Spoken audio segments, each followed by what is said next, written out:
जो अब हमारा ये टॉपिक है ना, एक तरीके से इसको बोल सकते हैं टॉपिक, प्योर टॉपिक नहीं, इसमें क्या है, इस टाइप के क्वेश्चन हमारे पास एनसीईआरटी में दिया है, इसलिए मैंने सोचा क्यों ना इसको एक टॉपिक बना के इसको क्या किया सॉल्व किया जाए। तो हमारा टॉपिक क्या है, एकदम छोटा सा टॉपिक है। टॉपिक हमारे पास है फाइंडिंग अ प्लेन। ये बेसिकली कोई टॉपिक नहीं है, एक तरीके से ना इस टाइप का क्वेश्चन आता है हमारा एनसीईआरटी में गिवन है क्वेश्चन, तो मैंने सोचा वहाँ पे अगर हमें डाउट, इससे अच्छा मैं चाहता हूँ कि एक बार हम यहाँ पे इसको टॉपिक के थ्रू पढ़ ले, छोटा सा एक टॉपिक बना के, सब टॉपिक बना के, जिससे क्या हो कि हमारा कंसेप्ट क्लियर हो जाए कि हाँ यार ये बोलना क्या चाह रहा है। तो टॉपिक है हमारे पास find a plane passing through a given point, find a plane passing through a given point and perpendicular to two given planes।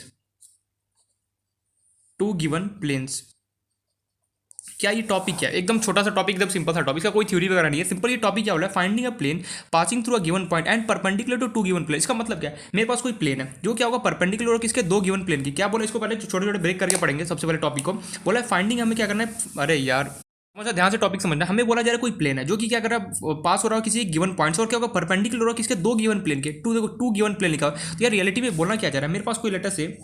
हमारे पास कोई दो प्लेन है, इसका कोई थ्योरी वगैरह नहीं है, कोई स्टेटमेंट नहीं है, सिंपली देखना कैसे इसको सॉल्व किया जाता है, बस हमें इसका अप्रोच समझना है। मेरे पास कोई दो प्लेन लेटर से गिवन है यहाँ पे, प्लेन 1 एंड लेटर से प्लेन 2, कहीं पे भी कैसे बना, चलो यहाँ से बना देता हूँ, कोई प्लेन 2 ऐसे कैसा भी मेरे पास कोई प्लेन 2 है, ठीक है। ये प्लेन 1 है और ये प्लेन 2, मेरे पास प्लेन 1 प्लेन 2, मेरे पास दो प्लेन मेरे पास रखे हुए आपस में। मेरे पास क्या कोई थर्ड प्लेन है जो कि क्या होगा, इसके और इसके इन दोनों के क्या है, परपेंडिकुलर। नहीं समझा मेरे, जैसे ये फिंगर है, ये हमें सिखाया जाता है बचपन में, ये और जो ये होता है ना, ये फिंगर और ये थंब वाला, ये तीनों क्या होता है आपस में परपेंडिकुलर। नहीं समझा, ये जो फिंगर होता है ना, ये फिंगर ये इसके परपेंडिकुलर, और ये जो थंब होती है, ये तीनों क्या होता है आपस में परपेंडिकुलर होता है। वैसे ही मेरे पास क्या होगा, यहाँ पे मेरे पास कोई दो प्लेन मेरे पास रखा हुआ है एज इट इज, ठीक है। वहाँ पे क्या होगा, कोई मेरे पास थर्ड प्लेन में बाहर से लाऊंगा जो कि क्या होगा, परपेंडिकुलर होगा किसके, इन दोनों प्लेन के। यार परपेंडिकुलर होने का मतलब क्या, मींस इन दोनों प्लेन के साथ कितना होगा, 90 डिग्री बना रहा होगा, एंगल बना रहा होगा, और बेसिकली और वो क्या होगा, किसी एक गिवन पॉइंट से पास भी करा होगा। यार कुछ समझ में नहीं है, मैं ये बोलना चाह रहा हूँ, ध्यान समझना। मेरे पास कोई दो प्लेन रखा हुआ है, ठीक है। मेरे पास कोई थर्ड प्लेन होगा जो कि क्या होगा, किसी एक पॉइंट से लेटर से कहीं पर भी एक पॉइंट होगा जिसे पास करा होगा, और क्या होगा परपेंडिकुलर होगा किसका, इन दोनों प्लेन से भी क्या होगा, परपेंडिकुलर होगा इन दोनों प्लेन के। मींस मेरे पास कोई लेटर से एक प्लेन ये रहा एंड दूसरा प्लेन लेटर से कोई ऐसा मेरे पास एक प्लेन है, ये क्या होगा, जो मेरे पास जो थर्ड प्लेन होगा जो कि क्या होगा, इन दोनों की क्या होगा, मेरे पास बेसिकली परपेंडिकुलर बना रहा होगा, दोनों के साथ क्या होगा, 90 डिग्री मेरे पास एंगल बना रहा होगा। तो यहाँ पे बस डायग्राम में बताना मतलब थोड़ा सा प्रॉब्लम है, क्योंकि मैं यहाँ पे बना नहीं सकता 3D में, ठीक है। तो बस इतना हमें समझना है, मेरे पास कोई प्लेन होगा, ध्यान समझना, मेरे पास कोई प्लेन होगा जो कि क्या होगा, परपेंडिकुलर और किसका, इन दोनों प्लेन के क्या होगा, परपेंडिकुलर। तो क्या बोल रहा है, find the plane passing through a given point, later से मेरे पास किसी एक पॉइंट से पास कर and perpendicular to to given planes, means इन दोनों के TW2 मींस दो प्लेन। मेरे पास क्या हो रहा है, कोई मेरे पास एक प्लेन है जो कि क्या परपेंडिकुलर है किसके, कि किसी दो गिवन, जो मेरे पास कोई दो गिवन वहाँ पे प्लेन होगा लेटर से, उसके क्या होगा, परपेंडिकुलर होगा। तो कैसे होगा, लेटर से मैंने मेरा डायग्राम, ठीक है, थोड़ा समझ जा रहा है, कोई ऐसे लेटर से कोई प्लेन होगा, कोई भी प्लेन होगा जो कि क्या होगा, इन दोनों के क्या होगा, ये परपेंडिकुलर होगा, लेटर से इसके बीच में एंगल कितना बना रहा होगा, 90 डिग्री बन रहा होगा, ठीक है। डायग्राम ऐसा लग नहीं रहा होगा 90 डिग्री बना, बट फील करने की कोशिश करना, कोई मेरे पास कोई दो प्लेन होगा जो कि रखा होगा मेरे पास, और क्या होगा, सिंपली थर्ड प्लेन को मैं बाहर से लेके आऊंगा जो लेटर से किसी एक पॉइंट से लेटर से कहीं से भी पास करा होगा, और क्या होगा, परपेंडिकुलर मींस 90 डिग्री एंगल बना रहा होगा इन दोनों प्लेन के साथ, जो भी मेरे पास वहाँ पे दो प्लेन प्रेजेंट होगा। ये पॉइंट क्लियर हो गया। मींस थोड़ा सा बस हमें ये समझना है कि मेरे पास कोई दो प्लेन है भाई साहब, मेरे पास कोई एक प्लेन ये रहा एंड कोई भी लेटर से दूसरा प्लेन ये रहा, मेरे पास ये S1 प्लेन, ये मेरे पास S2 प्लेन। मैं कोई थर्ड प्लेन को बाहर से लेके आता हूँ, और जो कि क्या होगा, किसी एक पॉइंट से लेटर से इस पॉइंट से पास करा, क्या होगा, परपेंडिकुलर होगा, मींस इन दोनों प्लेन के क्या होगा, परपेंडिकुलर, दोनों के साथ क्या होगा, सेम टू सेम 90 डिग्री मेरे पास एंगल बना होगा। जैसे फॉर एग्जाम्पल हमने लाइन देखा था, दो लाइन के बीच में अगर ये लाइन अगर मिल दो क्या होगा, दोनों लाइन के साथ क्या है, परपेंडिकुलर बन रहा है। वैसे इन दैट केस मेरे पास क्या होगा, यहाँ पे क्या हो रहा है, मेरे पास कोई दो प्लेन मेरे पास रखा हुआ है जो कि मैं थर्ड प्लेन को कर मैं बाहर से लाता हूँ, वो क्या कर रहा है, दोनों प्लेन के साथ क्या हो रहा है, 90 डिग्री मेरे पास एंगल बना है, मींस परपेंडिकुलर बना रहा है। तो हमें करना क्या है, तो ठीक है यार, यहाँ बात तो ये बात तो समझ में आ गया मुझे। मेरे पास कोई दो प्लेन होगा रखा हुआ, ठीक है, कोई थर्ड प्लेन को मैं बाहर से लाऊंगा जो कि क्या होगा, किसी एक पॉइंट से पास करा होगा, एंड क्या होगा, परपेंडिकुलर होगा किसके, इन दोनों प्लेन के क्या होगा, परपेंडिकुलर इंडिकेट फॉर 90 डिग्री मेरे पास एंगल बना रहा होगा, ठीक है। ये बात तो समझ में आ गया। लेकिन यार ये बता, इसमें तो करना क्या चाह रहा है, मैं ये करना चाह रहा हूँ कि दो प्लेन तेरे पास रखा है, ठीक है, वो थर्ड प्लेन को मैं बाहर से लेके आया जो कि क्या होगा, परपेंडिकुलर इन दोनों प्लेन से, और क्या होगा, किसी एक पॉइंट से मेरे पास पास करा होगा। मैं ये चाहता हूँ इस प्लेन का मैं इक्वेशन लिखना, जो थर्ड प्लेन है ना, ये P3, लेटेस्ट इसका नाम लीजिए P3, जो मन करे वो ले सकता है, उसका मुझे इक्वेशन लिखना चाहता हूँ। ऐसे कंडीशन में जब हो तो मैं इस प्लेन का मैं इक्वेशन लिखना चाहता हूँ। यार कैसे इक्वेशन लिखा, इधर इसका कोई थ्योरी वगैरह कुछ नहीं है, कुछ फॉर्मुला नहीं है, हमें सिंपली क्वेश्चन के थ्रू क्या होगा समझना पड़ेगा कि कैसे कैसे हमें अप्लाई करना होता है। बस यहाँ पे ना कुछ चीज़ों का यूज़ होने वाला है, जैसे क्रॉस प्रोडक्ट का यूज़ होने वाला है पहली बात, फिर हमें नॉर्मल वेक्टर को अच्छे से हमें लिखना आना चाहिए। फिर हमें कुछ हमारे पास जो 3D में जो भी हमने अभी प्लेन के अंदर इक्वेशन पढ़ा ना, जो भी हमने अभी इक्वेशन पढ़ा कि अगर किसी एक पॉइंट से पास करा हो तो equation of plane normal form, किसी एक गिवन पॉइंट से पास करा हो normal vector perpendicular, in that case में उसका इक्वेशन क्या होता है, ये कुछ हमें इक्वेशन हमें पता याद होना चाहिए। मैंने बोला अच्छा उससे काम हो जाएगा, मैंने बोला बिल्कुल उससे काम हो जाएगा तेरे पास, बट यहाँ पे बस कंसेप्ट समझ ले, इसका कोई थ्योरी नहीं है, कोई डेफिनेशन नहीं है, कोई फॉर्मुला नहीं है, हमें बस यहाँ पे एक छोटा सा एक टॉपिक बना के मैंने सब टॉपिक बना के दिया है। इसका रियलिटी में डायरेक्टली किया, इसका रियलिटी में एक क्वेश्चन हमें एनसीईआरटी में गिवन है 1 से 2, तो इसलिए मैंने सोचा कि क्यों ना मैं इसको एक छोटा सा एक टॉपिक बना के पढ़ा दूं, जिससे क्या वो क्वेश्चन हमें क्लियरली सॉल्व हो जाए। तो हमें टॉपिक समझ में आया, टॉपिक क्या है, मेरे पास कोई 2 प्लेन रखा होगा, 2 प्लेन मेरे पास होगा, मैं बाहर से कोई प्लेन को थर्ड प्लेन को लाऊंगा, ठीक है, जो किसी एक पॉइंट से पास कर रहा होगा, एंड वो क्या होगा, इन दोनों प्लेन के क्या होगा, मेरे पास परपेंडिकुलर होगा, परपेंडिकुलर सेंस फॉर दोनों के साथ क्या होगा 90 डिग्री मेरे पास क्या होगा एंगल बना रहा होगा, ठीक है, ये समझ में आ गया। लेकिन मैं यहाँ पे करना क्या चाहता हूँ, मैं करना ये चाहता हूँ जो मेरे पास ये थर्ड प्लेन है जो परपेंडिकुलर बना रहा है दोनों प्लेन के साथ और किसी एक पॉइंट से पास कर रहा है, मैं उसका इक्वेशन लिखना चाहता हूँ। ये पॉइंट क्लियर देख साफ साफ लिख रहा है, finding a plane, finding a equation, यहाँ पे एक चीज लिखना अटैच कर लेना, finding a equation, finding a equation of a plane, finding a equation of a plane passing through a given point and perpendicular to two given line। यहाँ पे थोड़ा सा एक ऐड कर लेना ये पॉइंट, मेरे पास क्या होगा, मैं ये चाहता हूँ मेरे पास कोई प्लेन होगा जो किसी एक पॉइंट से पास कर रहा होगा और क्या होगा परपेंडिकुलर होगा दोनों गिवन प्लेन के साथ, तो इस केस में इस प्लेन का इक्वेशन क्या होगा, वो कैसे लिखे, वो मेरा यहाँ पे अप्रोच है। तो क्या मैं इसको यहाँ पे कंक्लूजन वगैरह लिखूँ या फिर समझ में आ गया, आई होप तो समझ में आ गया होगा, मैं इसका कंक्लूजन नहीं लिख रहा हूँ। तो अब हम चलते हैं इसका रियलिटी में इसको सॉल्व कैसे किया जाएगा, इसका प्लेन का इक्वेशन निकाले तो निकाले कैसे। मैंने बोला इसका कोई थ्योरी नहीं है, इसका कोई फॉर्मुला नहीं है, डायरेक्टली मैं पहले ही बोला, हमें इसको क्या होगा एक क्वेश्चन से समझना पड़ेगा कि रियलिटी में ये बोलना हमें क्या चाह रहा है। तो ठीक है, देखते हैं इसका क्वेश्चन के थ्रू समझना पड़ेगा, ठीक है। ये सब टॉपिक था, मैंने एक छोटा सा टॉपिक लेके समझा दे कि रियलिटी में ये बोलना क्या चाह रहा है, आई होप तो समझ में आ रहा होगा। इसी का क्या होगा एक नेक्स्ट टॉपिक आने का, ये यहाँ पे एक पॉइंट से पास करा ना, नेक्स्ट टॉपिक जो हमारा इसी का एक सब टॉपिक है, इसके एक भाई है क्या होगा 2 पॉइंट से बेसिकली पास करा होगा, 2 पॉइंट से अगर पास करा हो तो कैसे लिखेंगे, फिर हम वो नेक्स्ट टॉपिक में देखें। तो पहले हम ये समझना है कि अगर कोई प्लेन किसी अगर एक पॉइंट से अगर पास कर रहा हो एंड क्या हो दोनों प्लेन के अगर परपेंडिकुलर हो, मेरे पास बेसिकली लग नहीं रहा हो यार ये परपेंडिकुलर तो है नहीं, कुछ और एंगल लग रहा होगा, बट रियलिटी में ये परपेंडिकुलर एंगल बना रहा हो, डायग्राम बस समझने के लिए समझ जाना ना। यहाँ पे हम कौन सा रियलिटी में 3D डायग्राम देख रहे हैं, नहीं देख रहे ना, तो सिंपली हमें ये समझना कोई 2 प्लेन रखा मेरे पास रखा होगा, कोई थर्ड प्लेन को अगर मैं लाऊं और सिंपली क्या हुआ किसी एक पॉइंट से पास करोगे, कहीं से भी कोई एक पॉइंट से पास करोगा एंड दोनों प्लेन की क्या हो परपेंडिकुलर हो, इन दैट केस अगर मुझे इस प्लेन का अगर मुझे इक्वेशन लिखना तो कैसे लिखते हैं वो यहाँ पे मैं सीखना। तो कैसे सीखेंगे, सबसे पहले हम यहाँ पे एग्जांपल देखते हैं। इसी टॉपिक क्लियर हो गया कि टॉपिक बोलना कैसे जा रहा है, अब कैसे क्या बोलना क्या चाह रहा है, अब हमें ये देखना है कि इस प्लेन का मुझे इक्वेशन कैसे लिखा जाता है, वो अब हमें यहाँ पे देखना है। सबसे पहले हमें एक क्वेश्चन यहाँ पे अटेम्प्ट करना पड़ेगा जिससे समझ में आए कि रियलिटी में इसको कैसे सॉल्व किया जाता है। तो क्वेश्चन मेरे पास गिवन है, find the equation of plane, find the equation of plane passing through the point, let us say लेते हैं 1, 1, -1, 1, 1, -1 and perpendicular to the given planes, perpendicular to the given planes, let us say मेरे पास plane का equation given है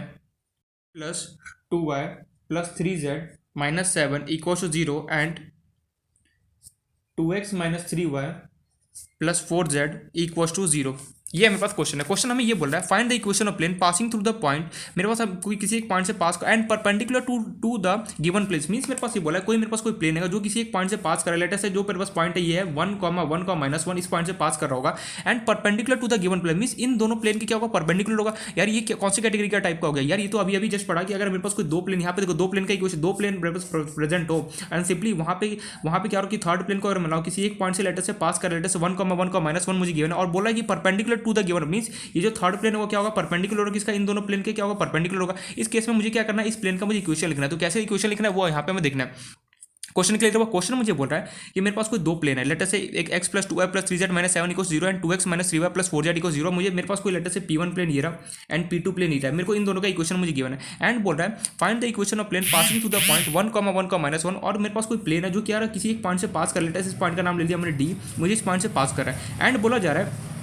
ये जो मेरे पास जो प्लेन है वो क्या है परपेंडिकुलर है किसके, इन दोनों गिवन प्लेन्स के, मींस दोनों गिवन प्लेन्स के क्या है परपेंडिकुलर है। अब मुझे बताना इस प्लेन का इक्वेशन क्या होगा। क्वेश्चन समझ में आया, क्वेश्चन क्या है, हमारे पास 2 प्लेन मेरे पास प्रेजेंट है, 2 प्लेन प्रेजेंट होने के बाद मुझे बोला जा रहा है कोई थर्ड प्लेन जो किसी एक पॉइंट से पास करा 1, 1, -1 से पास करा, इन दैट केस अब मुझे बोला ये जा रहा है यहाँ पे कि हमें ये बताना है कि और ये क्या होगा, ये जो प्लेन है थर्ड प्लेन लेटर से इसका नाम लेते हैं p3 जो कि क्या होगा परपेंडिकुलर होगा इन दोनों प्लेन के। कैसे मुझे पता चला ये परपेंडिकुलर है, क्वेश्चन में देख क्या बोल रहा है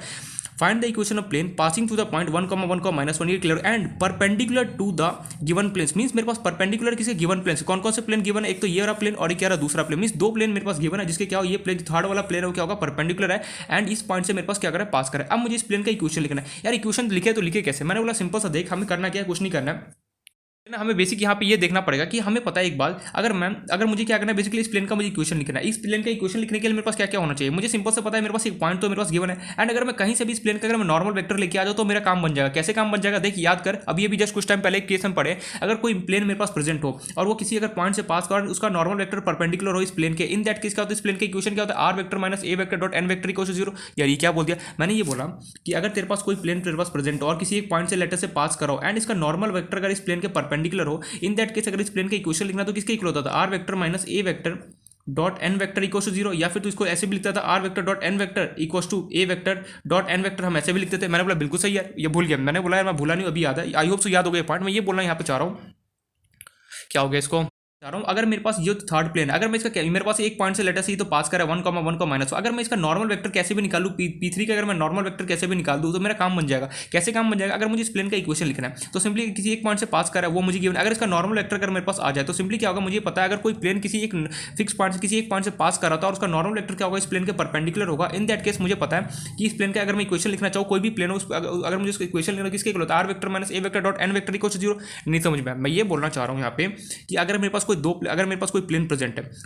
अगर कोई यहाँ पे कोई प्लेन किसी एक पॉइंट से अगर मेरे पास पास कर रहा होगा एंड अगर मैं उसका और नॉर्मल वेक्टर क्या हो इसके परपेंडिकुलर, नॉर्मल यार सीधे सीधी बात, अगर नॉर्मल वेक्टर है तो सीधे सीधी बात वो परपेंडिकुलर तो होगा, क्योंकि normal vector directly indicate for perpendicular, normal बोले फिर परपेंडिकुलर बोले एक ही बात है। अगर मैं इस नॉर्मल वेक्टर का कैसे भी इक्वेशन लेके आ जाऊँ तो एक पॉइंट से पास करो, नॉर्मल वेक्टर का इक्वेशन भी मेरे पास प्रेजेंट हो, तो सिंपली मैं इस इक्वेशन में पुट करूँगा तो मेरे पास आंसर नहीं आ जाएगा। मैंने बोला बिल्कुल आ जाएगा। कैसे आंसर आएगा, हमें ये पता है कि अगर मेरे पास कोई प्लेन किसी एक पॉइंट से पास कर रहा होगा एंड उसका नॉर्मल वेक्टर अगर मेरे पास नॉर्मल वेक्टर का अगर मुझे इक्वेशन प्रेजेंट है, तो अगर मुझे इस प्लेन का इक्वेशन लिखना तो किसके इक्वल होता है, r vector minus a vector dot n vector equal to 0, या फिर मैं इस फॉर्म में भी लिख सकता हूँ। अभी जस्ट हम कुछ टाइम पहले पढ़ के मैंने बोला हाँ यार ये बात तो सही है। तो मीन्स यहाँ पे क्वेश्चन को कैसे सॉल्व किया जाए, क्वेश्चन को सॉल्व करने का सीधा देखो, फर्स्ट टाइम इसके लिए ऐसा लग रहा हो यार क्या बोल रहा है ये सब, बट क्या होगा ना कि इस क्वेश्चन को अभी तक हमने इस टाइप का क्वेश्चन कोई डील नहीं किया, तो इसको कैसे डील किया जाता है वो बता रहा हूँ। फिर जैसे इस क्वेश्चन को समझ में आ जाएगा ना, बाकी जितने भी क्वेश्चन आएंगे इस टाइप के फटाफट यूं सॉल्व हो जाएगा। तो फटाफट हमें पहले ये देखना है कि फर्स्ट टाइम इसके ध्यान से एक अप्रोच करके देखना है कि क्वेश्चन को रियलिटी में कैसे सॉल्व करना है। का सिर्फ मेरे पास एक बहुत सारे इसके डिफरेंट तरीके हैं, मेरे पास मेथड होता है, बट मैं सबसे इजी वाला मेथड बता रहा हूँ। सबसे इजी मेरे पास मेथड ये है हमारे पास कि इस प्लेन का कैसे भी अगर मैं नॉर्मल वेक्टर का अगर मैं इक्वेशन निकाल दूँ कैसे भी, इन दैट केस, और मुझे पता है इस पॉइंट का मेरे पास जो प्लेन है इस पॉइंट से मेरे पास पास कर रहा हूँ, सिंपली मैं इस इक्वेशन का हेल्प लेकर मैं इस प्लेन का मैं इक्वेशन लिख सकता हूँ। इसका कोई डायरेक्टली तरीका नहीं है, फिर फॉर्मुला नहीं कि मैं डायरेक्टली एक फॉर्मुला दे दूँ और बोलूँ कि ठीक है ये पुट कर देना तेरे पास इस प्लेन का इक्वेशन आ जाएगा। नहीं, हमें सिंपली क्या करना पड़ेगा, कुछ हमें आइडिया है, फिर मतलब कि बेसिक अप्रोच अप्लाई करना पड़ेगा। हाँ मुझे ये करेगा फिर तुझे क्या होगा, इस प्लेन का इक्वेशन आएगा। तो सबसे पहले मुझे क्या करना है, ये जो मेरे पास अब मैं डायग्राम वापस से बना रहा हूँ, लेटर से ये मेरे पास कोई प्लेन P1 है एंड कुछ भी मान सकता हूँ, एंड मेरे पास कोई प्लेन, ये लेटर से मेरे पास कोई प्लेन P2 है, एंड मैं कोई थर्ड प्लेन आया मेरे पास, डायग्राम देख लेना जैसा भी बने, ठीक है, कोई थर्ड प्लेन बेसिक जैसा भी है मेरे पास, ये क्या है कोई थर्ड प्लेन है P3, लग नहीं रहा होगा 90 डिग्री, बट ये क्या होगा बेसिकली P1, मैं ठीक है मैं डायग्राम अच्छे से बनाता हूँ नेक्स्ट पेज पे, जिससे थोड़ा सा लगे तो सही कि हाँ यार कुछ डायग्राम बनाया हमने। लेटर से ये मेरे पास है कोई प्लेन P1 एंड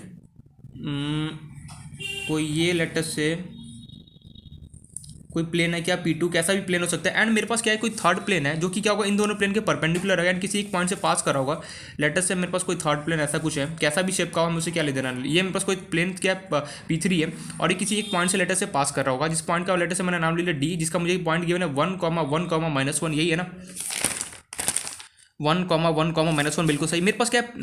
हमारे पास क्या है, दो प्लेन मेरे पास गिवन है और थर्ड प्लेन बेसिकली क्या है जो इन दोनों प्लेन के क्या है परपेंडिकुलर होगा। अब मुझे करना क्या है यहाँ पे, मुझे सिंपली क्या करना है, इस प्लेन जो मेरे पास P3 है मुझे इसका इक्वेशन निकाला। यार इक्वेशन कैसे निकाला जाए, इक्वेशन निकालने के लिए मैंने ये अप्रोच निकाला कि ये मेरे पास क्या जो थर्ड प्लेन है P3 है जो किसी एक पॉइंट से लेटर से पास करे, D से पास करे, एंड अगर मैं इस P3 जो प्लेन है अगर मैं नॉर्मल वेक्टर का अगर मैं इक्वेशन निकाल के ले आऊँ तो मेरा काम बन जाएगा। कैसे काम बन जाएगा, नॉर्मल वेक्टर का जैसे मैं इक्वेशन लेके आऊँगा तो मुझे एक बात पता है कि अगर मेरे पास कोई प्लेन अगर किसी एक पॉइंट से पास कर रहा होगा एंड क्या होगा नॉर्मल वेक्टर जो मेरे पास नॉर्मल वेक्टर अगर मेरे पास इक्वेशन प्रेजेंट हो, इन दैट केस अगर मुझे इस प्लेन का इक्वेशन लिखना तो कैसे लिख सकता हूं मैं, r vector minus a vector dot n vector equal to 0। मैंने बोला बिल्कुल से इसके अंदर पुट करूंगा मेरे पास इस प्लेन का इक्वेशन आ जाएगा। मैंने बोला बिल्कुल सही, लेकिन तू नॉर्मल वेक्टर निकालेगा तो निकालेगा कैसे। मैंने बोला नॉर्मल वेक्टर निकालने का सिंपल सा तरीका है क्रॉस प्रोडक्ट जो है ना वही मुझे नॉर्मल वेक्टर देगा। तो सबसे पहले तो हम क्या काम करेंगे, सबसे पहले P1 प्लेन जो है सबसे पहले जो गिवन है उसका इक्वेशन लिख ले। P1 लेटर से प्लेन मैंने उसका इक्वेशन मुझे गिवन है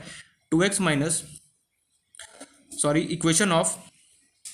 इक्वेशन ऑफ प्लेन किसी को भी P1 P2 जो मन करे किसी को भी मान सकते हैं। बेसिक अप्रोच समझ में आना कि क्वेश्चन को हमें कैसे डील करना है ये हमें समझ में आना चाहिए। मैंने यहाँ पे क्या अप्रोच लगाया, यहाँ पे अप्रोच मैंने लगा दिया, मैं क्या करूँ एक एक करके सॉल्व करूँगा। अप्रोच मैंने ये लगाया, अगर मेरे पास ये जो P3 प्लेन है, अगर मैं इसका नॉर्मल वेक्टर का इक्वेशन अगर कहीं से निकाल दूँ तो सिंपली क्या होगा, मुझे पता है कि अगर कोई प्लेन किसी एक पॉइंट से पास करा और उसका नॉर्मल वेक्टर का equation present, in that case अगर मुझे इस प्लेन का इक्वेशन लिखना होगा तो इस फॉर्मूले का हेल्प लेके मैं इक्वेशन लिख सकता हूँ। क्यों इस फॉर्मूले का हेल्प लेके लिख सकता हूँ, क्योंकि मुझे ये पता है कि अगर कोई प्लेन किसी पॉइंट से पास करा और नॉर्मल वेक्टर क्या उससे परपेंडिकुलर हो, इन दैट केस अगर मुझे इस प्लेन का इक्वेशन लिखना है तो किसके इक्वल होता है, r vector minus a vector dot n vector equal to 0 के इक्वल होता है। तो स्टार्ट करते हैं अपना इस प्लेन का, जो स्टार्ट करते हैं इसको कैसे हमें सॉल्व। अब मुझे यहाँ पे नॉर्मल वेक्टर निकाला है, कैसे नॉर्मल वेक्टर निकाला जाए वो यहाँ पे हमें देखना है। तो नॉर्मल वेक्टर निकालने के लिए सिंपल सा मैंने यहाँ पे क्या अप्लाई किया देखना ध्यान से। सबसे पहले मैं लिख रहा हूँ इक्वेशन ऑफ प्लेन P1 जो गिवन उसको मैं एक बार लिख लेता हूँ। P1 प्लेन जो मेरे पास प्रेजेंट है उसका इक्वेशन लेटर से x प्लस, मैंने इसको P1 माना, इसको P2 माना, कुछ भी मान सकता हूँ, x प्लस जो मन करे इसको P2 मानने का, इसको P2 P1 किसी को भी कुछ भी मान सकते हैं, P1 P2 जो मन करे। तो इक्वेशन ऑफ प्लेन P1 मैंने बोला x plus 2y plus 3z minus 7 equal to 0 लिखूंगा। And equation of plane P2 जो मेरे पास प्लेन है लेटर से, इसका मुझे इक्वेशन मुझे गिवन है 2x minus 3y plus 4z equal to 0। I hope so दिखाई दे रहा होगा। तो मैंने equation of plane P1 P2 का मैंने लिख दिया। अब मैं यहाँ से क्या करूँगा ध्यान से देखना, मुझे क्या करना है, मुझे इस थर्ड वेक्टर का जो ये प्लेन P3 का, अगर मुझे इसका नॉर्मल वेक्टर निकालना है, नॉर्मल वेक्टर कैसे निकाला जाए। एक बात कुछ याद है कुछ क्रॉस प्रोडक्ट में, अगर मैं P1 वेक्टर का लेटर से ये नॉर्मल, ये लेटर से मैं समझना N1 वेक्टर का P1 वेक्टर का नॉर्मल, एंड ये समझना लेटर से ये मेरे पास N2 है P2 वेक्टर का नॉर्मल। अगर मैं N1 vector cross N2 vector करूंगा तो क्या मुझे N वेक्टर नहीं मिल जाएगा। ये लेटर से इसका नॉर्मल समझना N वेक्टर है, क्या मुझे N वेक्टर नहीं मिल जाएगा। यार ये कैसे अप्लाई कर दिया, ये कैसे तूने लिख दिया, मैं ये बोलना चाह रहा हूँ। देख सबसे पहले तो मैंने P1 P2 का इक्वेशन लिखा जो मेरे पास गिवन था, उसके बाद मुझे इस नॉर्मल वेक्टर का मुझे क्या करना है, इस नॉर्मल जो मेरे पास वेक्टर है इसका मुझे क्या करना है, इक्वेशन निकाला है। मुझे सीधी सीधी बात पता है जो नॉर्मल वेक्टर होता है क्या होता है, परपेंडिकुलर होता है। लेकिन तो परपेंडिकुलर कैसे लगा, मैंने ये बोला अगर मैं दो वेक्टर का अगर मैं क्रॉस करता हूँ, ठीक है, दो वेक्टर का हमने ऑलरेडी मैंने यहाँ पर नोट डाल के लिखा था एक पॉइंट कि अगर मैं दो वेक्टर को क्रॉस प्रोडक्ट करता हूँ तो जो भी मुझे थर्ड जो भी उसका आंसर मिलता है वो क्या होता है, परपेंडिकुलर होता है। कैसे, इन दोनों प्लेन के होता है। मैंने बोला हाँ यार बिल्कुल सही, मैंने वहाँ पे बताया था अगर मैं ए क्रॉस बी करता हूँ एंड लेटर से कुछ भी आंसर मिलता है, लेटर से मुझे डी आंसर मिलता है, डी वेक्टर मिलता है, तो सिंपली क्या होगा, जो डी वेक्टर होगा वो क्या होगा, ए और बी के क्या होगा, परपेंडिकुलर होगा। ये बात हम ऑलरेडी डिस्कस कर चुके थे, मैंने ये पॉइंट लिखा है। अगर मैं दो वेक्टर का क्रॉस प्रोडक्ट करता हूं एंड इन दैट केस जो मेरा आंसर आता है वो क्या होता है, इन दोनों वेक्टर क्या होता है, परपेंडिकुलर होता है। तो मैंने यहां से ये देखा कि N1 vector cross N2 vector अगर मैं करता हूं तो सिंपली मुझे क्या N वेक्टर मिल जाएगा। कैसे N वेक्टर मिल जाएगा, यार मुझे पता है N1 क्रॉस N2 करूंगा तो मुझे जो दो वेक्टर का अगर मैं क्रॉस करता हूं सिंपली, तो जो भी मेरे पास फाइनल में जो भी वेक्टर आएगा वो क्या होगा, इस वेक्टर के वो क्या होगा, मेरे पास इन दोनों प्लेन के क्या होगा, परपेंडिकुलर होगा। तो क्वेश्चन में भी साफ साफ मुझे बोला जा रहा है कि दो प्लेन, मेरे पास कोई दो प्लेन प्रेजेंट है एंड क्या है, मेरे पास जो थर्ड प्लेन है वो क्या इन दोनों के परपेंडिकुलर है। तो मुझे यहाँ पे नॉर्मल वेक्टर जो निकालना है वो नॉर्मल वेक्टर क्या होना चाहिए, इन दोनों के परपेंडिकुलर होना चाहिए। तो परपेंडिकुलर कैसे होगा, अगर मैं N1 क्रॉस N2 करता हूँ इन दैट केस जो मेरे पास आंसर जो भी आएगा वो क्या होगा, इन दोनों वेक्टर क्या होगा, परपेंडिकुलर होगा। तो इसका मेरे पास नॉर्मल मिल जाएगा। नहीं समझ में, मैं ये बोलना चाह रहा हूँ कि अगर मैं N1 क्रॉस N2 करता हूँ, N1 का इस प्लेन का नॉर्मल वेक्टर का एंड ये इन दोनों को अगर आपस में क्रॉस प्रोडक्ट करता हूँ तो जो भी मेरे पास आंसर मिला हो क्या होगा, इन दोनों नॉर्मल वेक्टर क्या होगा, परपेंडिकुलर होगा। मीन्स तो मुझे यहाँ पे ऑलरेडी क्वेश्चन में गिवन है कि जो मेरे पास ये प्लेन जो थर्ड प्लेन है वो बेसिकली क्या इन दोनों के परपेंडिकुलर है। मुझे तो यहाँ पे क्या काम है, मुझे बस कहीं से भी नॉर्मल वेक्टर का बस मुझे इक्वेशन मिल जाए, बस यहाँ पे पुट करूँगा आंसर निकल जाएगा। तो उसके लिए मैंने क्या किया, इन दोनों का cross product N1 cross N2 अगर मैं करूँगा तो जो भी मेरे पास लेटर से आंसर आएगा वो क्या होगा, इन दोनों वेक्टर के परपेंडिकुलर होगा। तो परपेंडिकुलर होगा तो कौन होगा, बेसिकली यही होगा ना परपेंडिकुलर। क्यों, क्योंकि हमें साफ साफ क्वेश्चन में गिवन है या फिर हमें ये पता है कि जो प्लेन P3 है वो क्या इन दोनों के परपेंडिकुलर है, इन दोनों प्लेन के परपेंडिकुलर है। तो इसके लिए मैंने क्या किया, N1 क्रॉस N2 किया। तो मैंने यहाँ से क्या किया, एन वेक्टर निकालने के लिए मैंने क्या किया, N1 क्रॉस N2 वेक्टर किया। जैसे ही मैं N1 क्रॉस N2 करूंगा तो जो भी मेरे पास यहाँ पे N वेक्टर मिलेगा वो क्या होगा, इन दोनों प्लेन के क्या होगा, परपेंडिकुलर होगा। जैसे ही मेरे पास परपेंडिकुलर होगा तो मेरे पास ये N वेक्टर का इक्वेशन आ गया। अरे यार नहीं समझ में, मैं ये यहाँ पे बोलना चाह रहा हूँ, क्या बोलना चाह रहा हूँ, स्लोली बोल रहा हूँ। देखो मैं ये चाहता हूँ कि मेरे पास N वेक्टर का मेरे पास इक्वेशन आ जाए। अगर मुझे इसमें N वेक्टर का इक्वेशन आ जाए, सीधे सीधी बात है, अगर N क्या होगा, नॉर्मल वेक्टर होगा। नॉर्मल वेक्टर बेसिकली क्या होता है, परपेंडिकुलर होगा। ये बात तो मुझे शॉर्टली पता है क्योंकि नॉर्मल बोलो या फिर परपेंडिकुलर बोलो एक ही बात है। तो अगर कैसे भी अगर मुझे इस नॉर्मल वेक्टर का मुझे इक्वेशन मिल जाए तो सिंपली क्या करूँगा, इस फॉर्मूले के अंदर पुट करूँगा, मेरा काम बन जाएगा। लेकिन नॉर्मल वेक्टर का इक्वेशन कैसे निकाला जाए, तो मैंने ये सोचा अगर मैं P1 प्लेन का नॉर्मल वेक्टर N1 है और P2 प्लेन का लेटर से नॉर्मल वेक्टर मैंने N2 माना, अगर मैं इन दोनों का क्रॉस प्रोडक्ट करूंगा तो जो भी मेरे पास आंसर आएगा वो क्या होगा, इन दोनों वेक्टर के परपेंडिकुलर होगा। लेकिन मुझे यहाँ पे कमाल की बात यह है कि जो प्लेन 3 है ना वो क्या इन दोनों के परपेंडिकुलर। तो प्लेन 3 का जो मेरे पास नॉर्मल वेक्टर होगा ना वही क्या होगा, मेरे पास वो यहाँ से मिल जाएगा, नहीं समझ में आया। मैं ये यहाँ पे देखना, मैं ये बोल रहा हूँ N1 जो मेरे पास P1 और P2 है, अगर मैं P1 P2 का नॉर्मल वेक्टर क्रॉस करूँगा तो जो भी मेरे पास यहाँ से जो भी इसका आंसर आएगा, लेटर से N1 क्रॉस N2 करता हूँ एंड यहाँ पे कुछ भी आता है, जो भी आता है समथिंग मुझे नहीं पता क्या आएगा, तो जो भी आएगा वो क्या होगा, इतना तो मुझे पता है जो भी आएगा वो क्या होगा, परपेंडिकुलर होगा किसके, इन दोनों के। तो अगर मुझे यहाँ पे कमाल की बात यह है कि अगर इन दोनों के परपेंडिकुलर होगा, हमें क्वेश्चन में साफ साफ गिवन है कि जो प्लेन P3 है वो क्या इन दोनों के परपेंडिकुलर है, तो यहाँ से जो भी मेरे पास ये आएगा तो सिंपली क्या होगा, P1 जो प्लेन P3 है उसका मुझे नॉर्मल वेक्टर मिल जाएगा। तो सिंपली मैंने यहाँ से क्या किया, N1 क्रॉस N2 किया और मुझे क्या होगा, जैसे मैं इन दोनों वेक्टर क्रॉस प्रोडक्ट करता हूँ तो मुझे प्लेन P3 है उसका मुझे नॉर्मल वेक्टर मिल जाएगा। तो सिंपली मैंने अब मुझे N1 क्रॉस, अब मैं N1 वेक्टर और N2 कैसे निकाला जाए, तो ये बात, ये पॉइंट में समझ में आया कि क्या यही पूरा मेन इंपॉर्टेंट है। यहाँ पे ये समझ में आ गया तो पूरा कहानी पड़ गया। बस मैं ये कोशिश यहाँ पे ये समझाने की कोशिश कर रहा हूँ, ध्यान से समझना इस पॉइंट को प्लीज। इंपॉर्टेंट है ये कि अगर मैं दो वेक्टर का अगर मैं क्रॉस प्रोडक्ट करता हूं तो जो भी मेरे पास आंसर आता है वो क्या होता है, इन दोनों के परपेंडिकुलर होता है। कमाल की बात यहाँ पे ये कि अगर मैं इन दोनों के नॉर्मल वेक्टर का अगर मैं क्रॉस प्रोडक्ट करता हूं तो जो भी मेरे पास आएगा वो क्या होगा, इन दोनों के परपेंडिकुलर होगा। तो मुझे साफ साफ ना जो प्लेन P3 हो क्या होगा, इन दोनों के परपेंडिकुलर है। तो यहाँ से अगर मैं N1 N2 करता हूँ तो सिंपली जो भी आंसर है वो क्या होगा, इस वेक्टर P3 का मुझे क्या होगा, नॉर्मल वेक्टर मिला। क्यों ना P3 का मुझे नॉर्मल वेक्टर मिला, किसी और का क्यों नहीं मिल सकता, बिकॉज मुझे पता है कि जो P3 हो गया परपेंडिकुलर किसके, इन दोनों प्लेन के। सो जो इसी जो P3 का जो नॉर्मल वेक्टर होगा क्या होगा, किसके इक्वल होगा, N1 क्रॉस N2 के क्या होगा, इक्वल होगा। सिंपली क्या, अब क्वेश्चन यहाँ पे सवाल ये है उठा कि N1, अब मैं नॉर्मल वेक्टर का N1 कैसे निकालूं और N2 का वैल्यू कहां से लाऊं। तो मैंने बोला इक्वेशन ऑफ प्लेन तेरे पास P1 गिवन है, मैंने बोला बिल्कुल सही। तो तेरे पास क्या गिवन है, x plus 2y plus 3z minus 7 को मैंने वहाँ पे राइट हैंड साइड में गिर दिया 7 एंड यहाँ से तेरे पास प्लेन ये P1 का इक्वेशन एंड P2 का मेरे पास गिवन है 2x minus 3y plus 4z equal to 0, ये मुझे गिवन है। अब मुझे सिंपली N1 वेक्टर चाहिए। यार N1 वेक्टर कैसे निकाला जाए, तो N1 वेक्टर हम ऑलरेडी जानते हैं कैसे निकले। N1 वेक्टर क्या होता है मेरे पास, ये बेसिकली क्या होता है, कोई जो मेरे पास जो एक्स वाई जेड का जो कोफिशिएंट होगा वो मुझे क्या देगा, डायरेक्शन रेशियो देता है। तो जो अरे सिंपल सी बात पता है यार, मुझे एक्स वाई जेड का जो कोफिशिएंट होता है वो मुझे क्या देता है, डायरेक्शन रेशियो देता है। अगर ये एन क्या ये मेरे पास यूनिट वेक्टर है, बिल्कुल नहीं। अगर यूनिट वेक्टर होता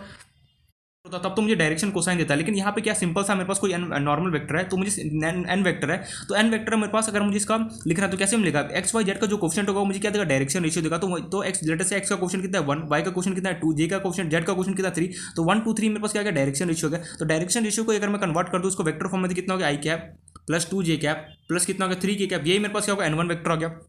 that's it, same to same. अगर मैंने N2 के लिए किया तो इसका मेरे पास डायरेक्शन रेशियो कितना आएगा 2 कॉमा माइनस 3 कॉमा कितना होगा 4। यहाँ से अगर मुझे N2 वेक्टर चाहिए तो सिंपली क्या लिखूंगा मैं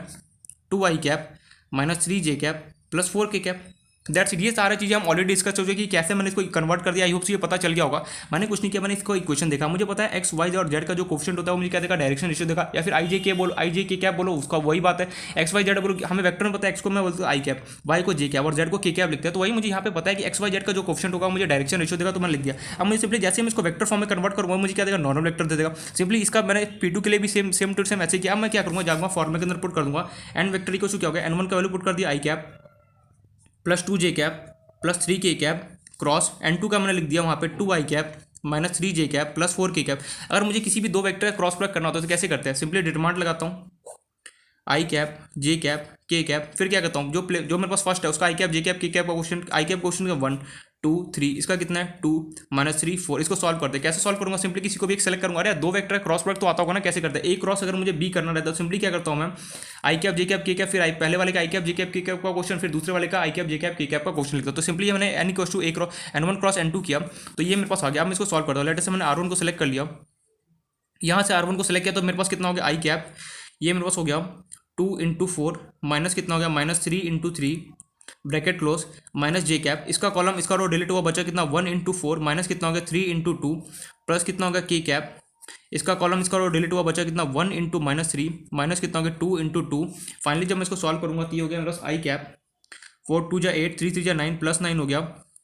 माइनस जे कैप 4 3 2 जा कितना हो गया 6 प्लस कितना हो गया के कैप माइनस 3 माइनस 2 इंटू 2 कितना हो गया 4। फाइनली जब मैं इसको सॉल्व करूंगा फर्दर तो ये हो गया मेरे पास आई कैप 8 प्लस 9 बेसिकली कितना हो गया 17 और ये कितना हो गया मेरे पास माइनस जे कैप 4 माइनस 6 का अगर मैं करता हूँ बेसिकली कितना हो गया मेरे पास माइनस 2 एंड यहाँ से प्लस के कैप, ये एन वेक्टर है मेरे पास, N vector equal to this, N vector equal to this और ये N vector equal to this. तो फाइनली मेरे पास ये माइनस 4 माइनस 3 कितना हो गया मेरे पास माइनस 7। तो फाइनली जब मैं इसको सॉल्व करता हूँ तो एन वेक्टर इक्वल टू कितना गया मेरे पास 17 आई कैप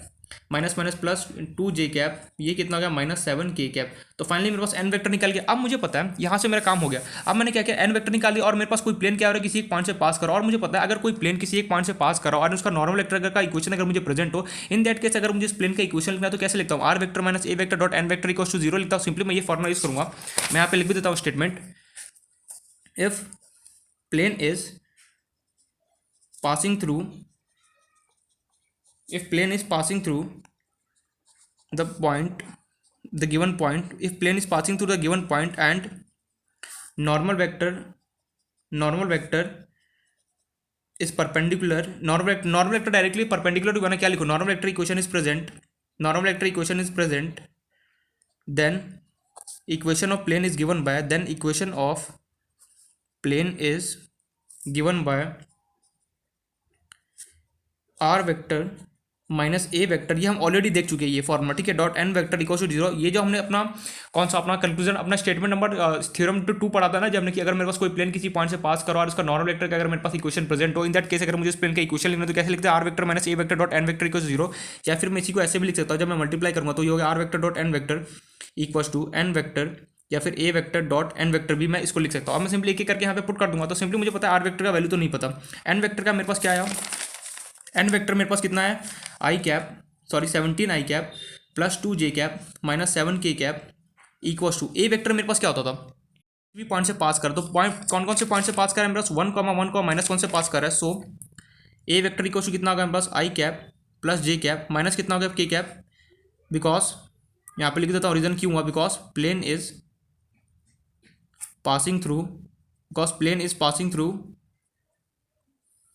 1, माइनस 1, ठीक है। तो यहाँ पे ए वेक्टर कितना आ गया मेरे पास, आई कैप प्लस जे कैप माइनस के cap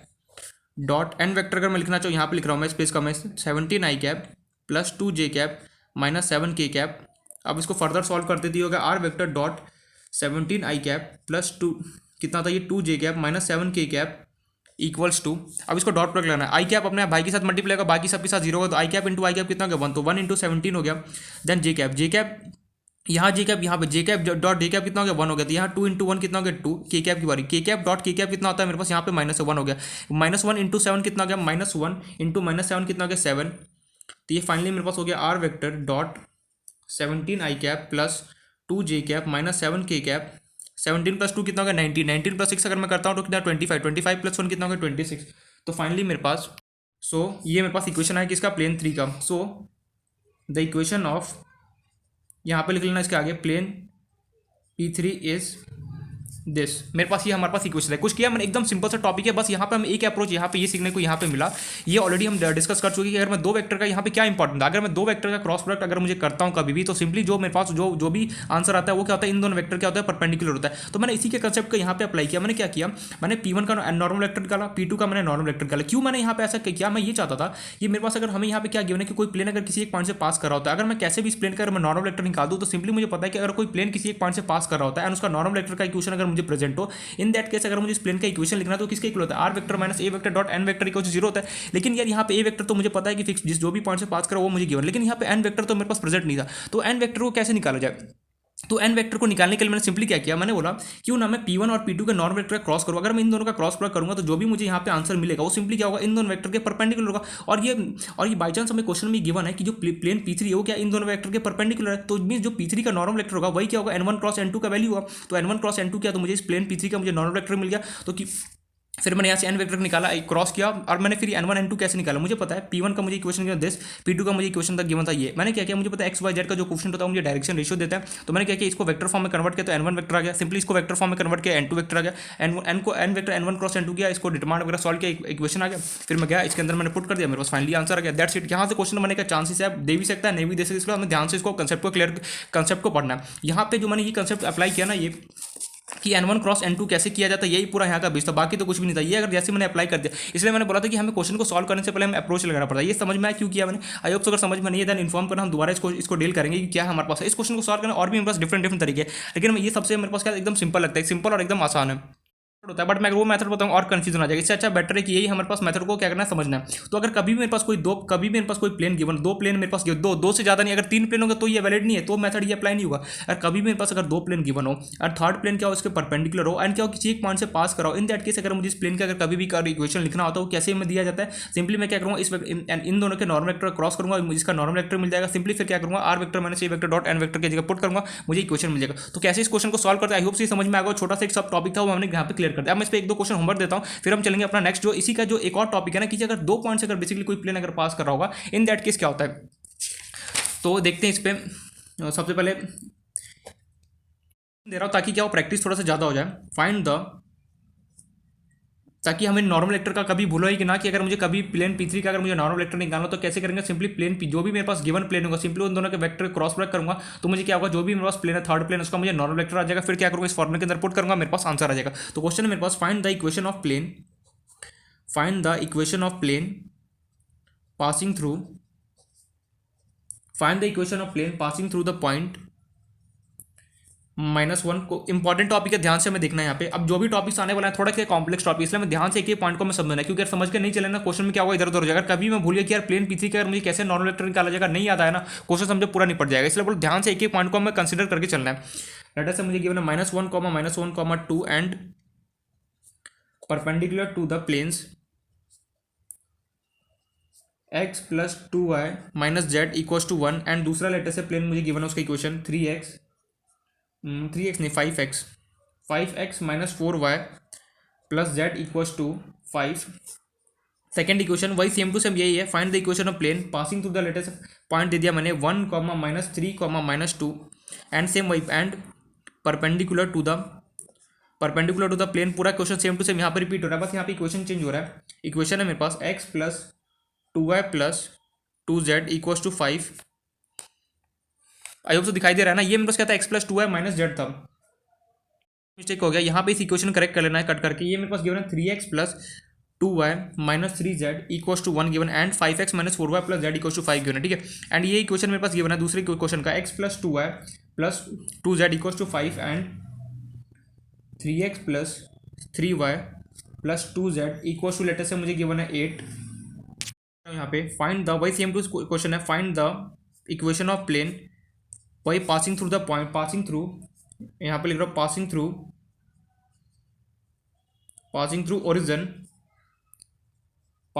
origin and perpendicular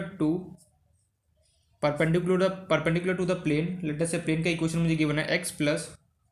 2y - z = 1 and